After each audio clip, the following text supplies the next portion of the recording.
Oke, assalamualaikum warahmatullahi wabarakatuh. Pada hari Minggu kita berada di Palopo, Kota Luwu, tepatnya di wisata alam Nebubah. Ya, saya berada di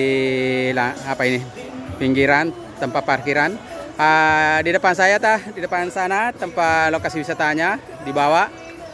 Nah, kita lihat di bawah di situ. Kebetulan pada hari ini banyak pengunjung karena hari libur, hari Minggu.